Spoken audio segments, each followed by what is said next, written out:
Hello বন্ধুরা, good morning. তোমরা যারা কিছুদিন ধরে আমার ভিডিও দেখছো তারা জানো আমি আমার ছাদ বাগানে এখন প্রথম পদ্ম গাছ করছি।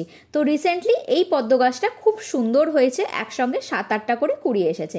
এটার আইডি হচ্ছে ইয়েলো প্রোর পিঙ্ক।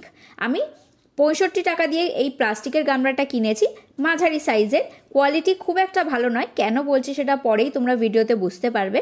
আর এই গামলার একদম নিচের আমি লেয়ারটা ভার্মি কম্পোস্ট দিয়ে ভর্তি করছি। খুব বেশি মোটা করে লেয়ার দেওয়ার দরকার নেই, পাতলা একটা কম্পোস্টের লেয়ার দিলেই হবে। আর তার মধ্যে আমি 1 চামচ হাড় গুঁড়ো আর 1 চামচ চিংকুচি দিয়ে খুব ভালোভাবে ভার্মি কম্পোস্টটা মিশিয়ে দিচ্ছি। এই সার আর কম্পোস্টটা কিন্তু আলাদা লেয়ার হবে, ওপরে যে মাটির লেয়ারটা দেব তার সঙ্গে এই লেয়ারটা কিন্তু মিশলে চলবে না। পদ্ম গাছ করার জন্য তো পুকুরের পাঁক মাটি খুব ভালো কাজ করে, কিন্তু সেগুলো তো সবার পক্ষে জোগাড় করা সম্ভব নয়, আমার পক্ষেও সম্ভব হয়নি। তাই নর্মাল যে মাটি আমার বাড়িতে ছিল সেটা খুব ভালো করে চেলে নিয়েছি। কোনো রকম পাথর, ইটের টুকরো এগুলো নেই, একদম ঝুরঝুরে করে খুব ভালোভাবে সব নোংরা বাদ দিয়ে নিয়েছি। আর মাটিটা কিন্তু একদম শক্ত এঁটেল মাটি নয়, একদম নর্মাল যে বালি মিশ্রিত নরম মাটি হয় সেটাই আমি নিয়েছি। গামলার ওপরের 3-4 ইঞ্চ মতো জায়গা ফাঁকা রেখে বাকিটা মাটি দিয়ে ভর্তি করে দিয়েছি, আর ওই ফাঁকা জায়গাটা জল দিয়ে ভরাট করে দেব। আজকে আমি পদ্মের টিউবারটা বসাচ্ছি না, কালকে সকালে যখন জলটা পরিষ্কার হয়ে যাবে, ট্রান্সপারেন্ট হয়ে যাবে, মাটিটাও সেটেল হয়ে যাবে, তারপর আমি টিউবারটা বসাবো। এটা পরের দিন সকালের ভিডিও, দেখতেই পাচ্ছ মাটির লেয়ার আর জলের লেয়ারটা আলাদাভাবে পরিষ্কার বোঝা যাচ্ছে। এবার আমি টিউবারটা গামলার একদম ধারে ভালো করে মাটির মধ্যে চেপে বসিয়ে দেব। আমি যেখানে জল ভরছিলাম সেখানে কিছুটা গর্ত হয়ে গেছিলো, তো সেখানেই আমি টিউবারটা বসাচ্ছি। এর ওপর মাটিটা চাপা দিয়ে দেব, তাহলে টিউবারটা মাটির মধ্যে ভালোভাবে বসে যাবে।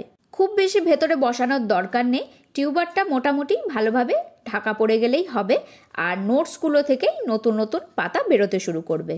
এটা 2 দিন পরের ভিডিও, নতুন পাতা বেরোতে শুরু করছে আর পুরনো কিছু পাতা আস্তে আস্তে নষ্ট হয়ে যাচ্ছে, কারণ এখন ওয়েদারটা খুবই খারাপ, প্রচণ্ড গরম, আর এই জায়গাটায় সারা দিন রোদ পায়, তো সেই জন্য পুরনো কিছু পাতা পুড়ে নষ্ট হয়ে যাচ্ছে।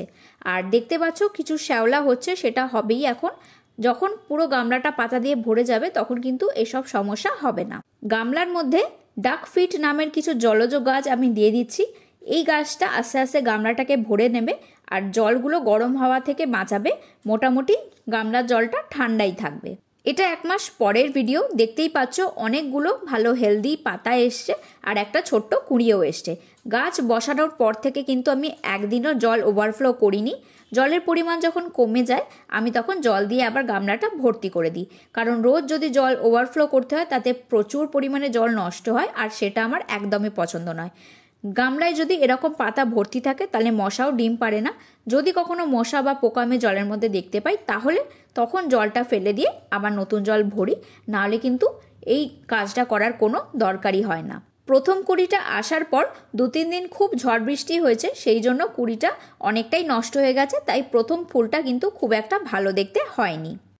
আর এটা 45 দিন পরের ভিডিও, দেখতেই পাচ্ছ পাতাগুলো গামলা থেকে অনেকটাই লম্বা হয়ে দাঁড়িয়ে দাঁড়িয়ে হচ্ছে, দেখতেও বেশ ভালো লাগছে। আর নতুন অনেক কুড়ি আসতে শুরু করেছে, এরপর আস্তে আস্তে কিন্তু 7-8টা কুড়ি এসছে। আমি কিন্তু এতদিনে আর কোনো সার দিইনি, গাছটা বসানোর সময় যে সারগুলো দিয়েছিলাম একদম নিচের লেয়ারে সেটাতেই এত সুন্দর এত ভালো ফুলগুলো হচ্ছে।